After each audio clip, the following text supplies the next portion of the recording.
Alrighty.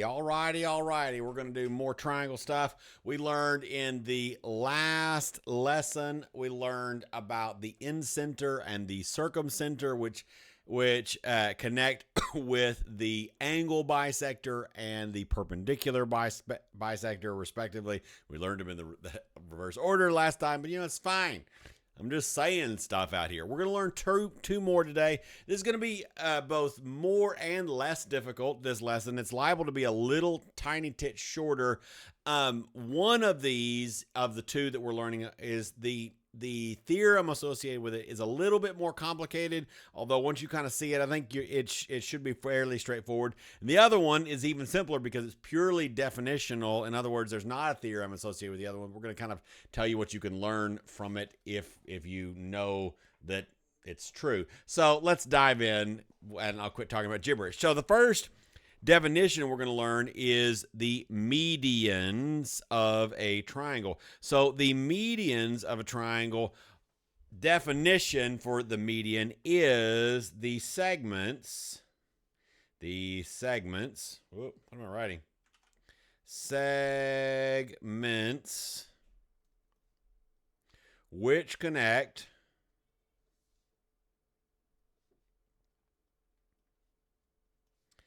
the vertices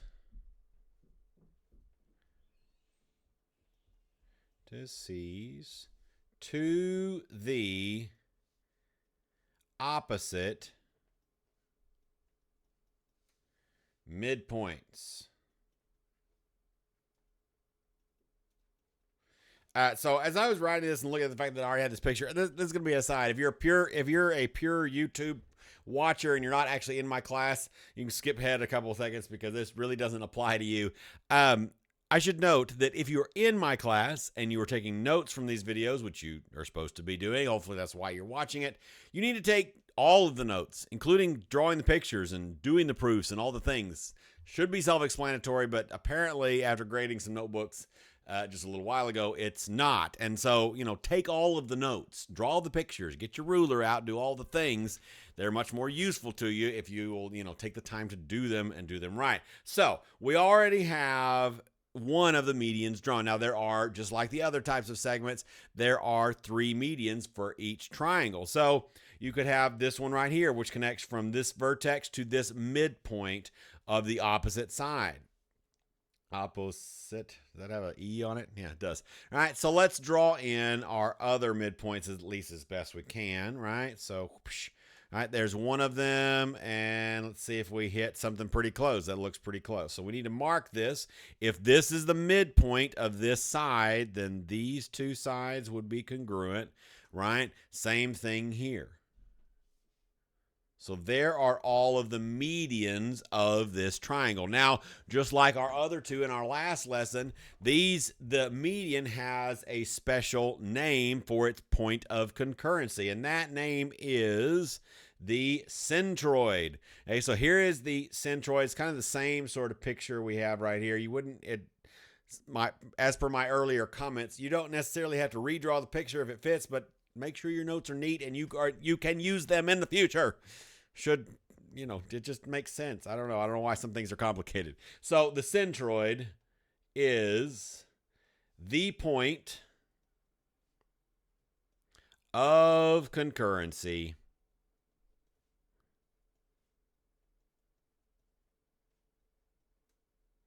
and remember what that word means is the point where they all meet up, right? So we put it in a big dot between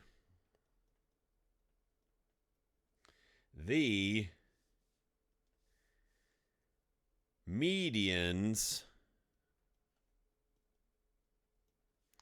of a triangle, right? There we go. Easy peasy. So the centroid theorem now, so this whole thing, centroid theorem, that was interesting. I don't know what just happened there, but what else? Okay, the centroid theorem says that the medians of a triangle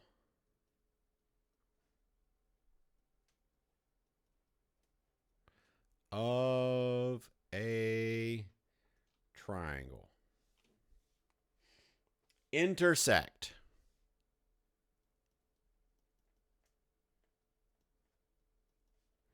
at a point called the centroid,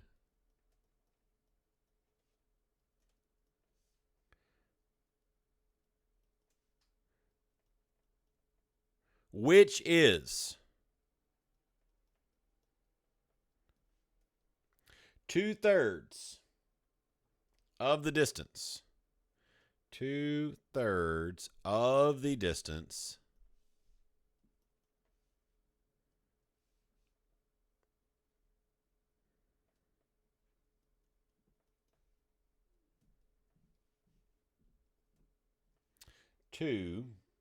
from each vertex to the midpoint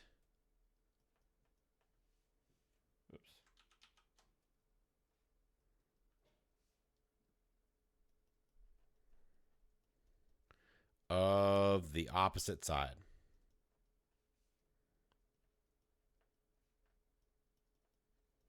Okay, so what that tells me is, like, if we take this one right here is 2/3 of this whole distance right there. So that's what it tells me. Let's do an example to kind of put some meat on the bones of the centroid theorem and all of that. Let's do an example. So we've got this triangle in ABC. Q is the centroid, right, where all the medians cross. And BE equals 9. So I'm going to kind of start labeling as I go. So this BE, this guy right here, this whole length is 9, right? The whole length is 9. So we want to find the measure of BQ and the measure of QE. So the centroid theorem tells us that the measure of BQ is 2/3 of the measure of BE, right? So this, from the vertex to the centroid, is 2/3 of this total distance. So we just plug stuff in now, right? It's easy peasy at this point. So the measure of BQ equals 2/3 of 9. So what is 2/3 of 9? So if you want to do it by hand, that reduces to 1 over and 3. 2 times 3 is 6. So the answer to this first part is the measure of BQ. You could, of course, punch this in on your calculator as well, right? But, it's a good idea to practice your number sense and all those things, because keeping that stuff in your brain is very helpful in the long run. So the measure of BQ equals 6. Check.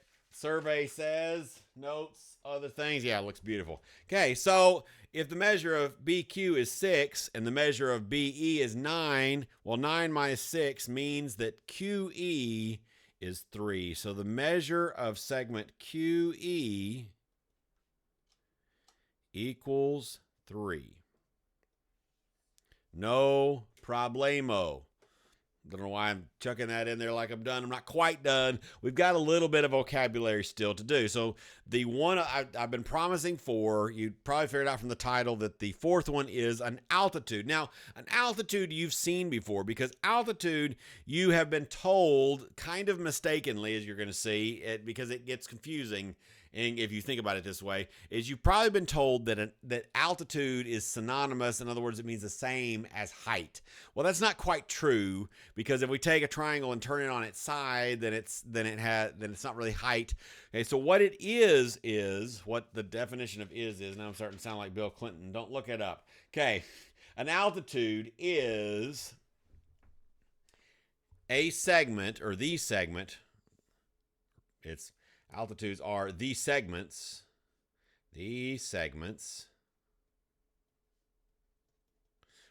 that contain the segment from a vertex, a corner, right? Vertex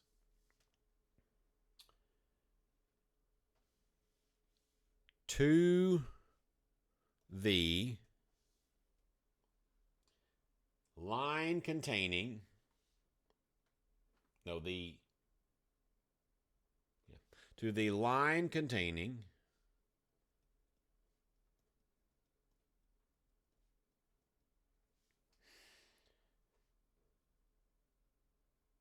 the opposite side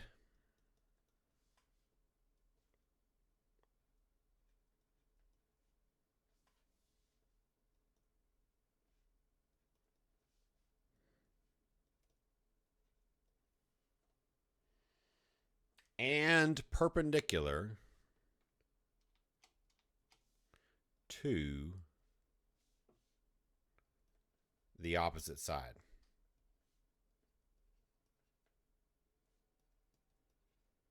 Okay. So there are, this probably, let me grab this one. This would be an altitude and this would be an altitude. There are other ones because you can draw one, and I'll get these on this as well. So if you go from a vertex and you draw a line that is perpendicular to its opposite side. So this line, see, in order to draw this altitude, we had to extend out this side. So the side is this one right here, right? And so we had to extend it out here in order to draw a line that is perpendicular to that line, right? That's how that's marked. So let's draw the other altitudes. In fact, I'll go ahead and flip the side so we'll see what their point of concurrency looks like. Whoa, that's like terrifying, isn't it? Okay, so the point of concurrency, the orthocenter is the point of concurrency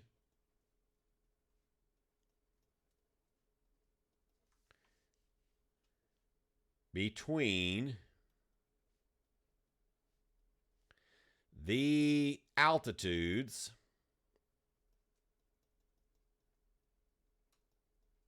of a triangle.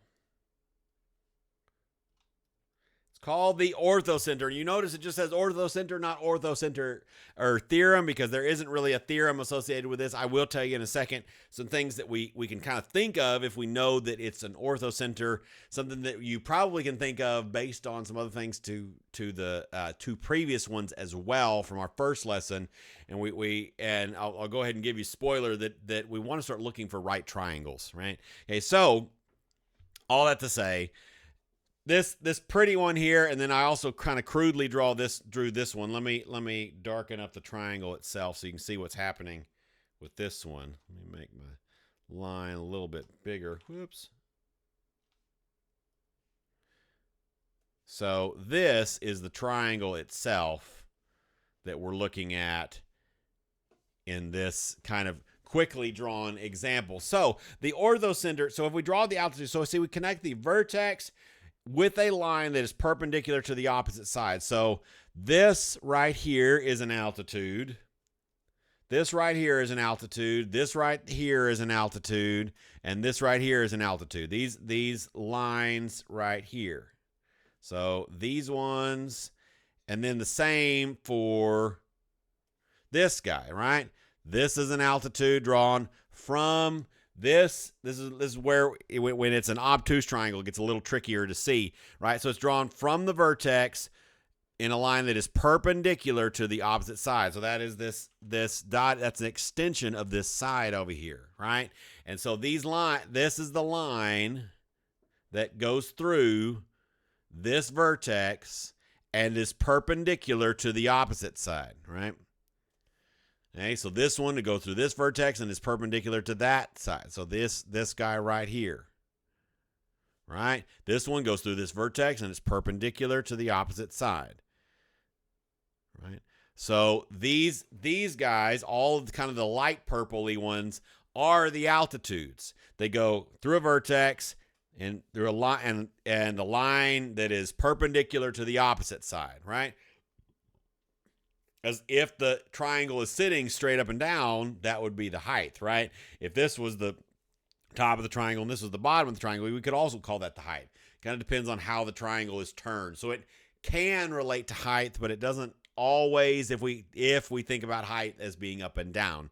So be careful about thinking about it that way. Okay, so this is if the triangle is obtuse. Now you notice that the orthocenter, just like the circumcenter, can exist outside of the triangle, right? It can absolutely exist outside. So where that point of concurrency is can be outside the triangle. And that's really all that the orthocenter tells us, is that it's on these lines. So how is that useful for any problem ever? Well, A, if we know the name of it, we can describe it and communicate about it and all those things. And B is we've got all these right triangles. That's a right triangle. That's a right triangle. This is a right triangle. This one's a right triangle. This one over here is a right triangle. And that one's a right triangle, right? So we end up with all of these right triangles. Also, so we get all of these right triangles. And if we have right triangles, we can do all kinds of stuff. Later, we'll learn that you can do trigonometry with those things. But for now, we know at least that you can use the Pythagorean theorem, right? So if you know a couple of sides, we can find a third one and all of those kinds of things. And so that's how this might be useful, if we know that point whatever is the orthocenter of a triangle. That means that basically establishes that we've got all these right triangles, and so we can use the Pythagorean theorem and stuff like that.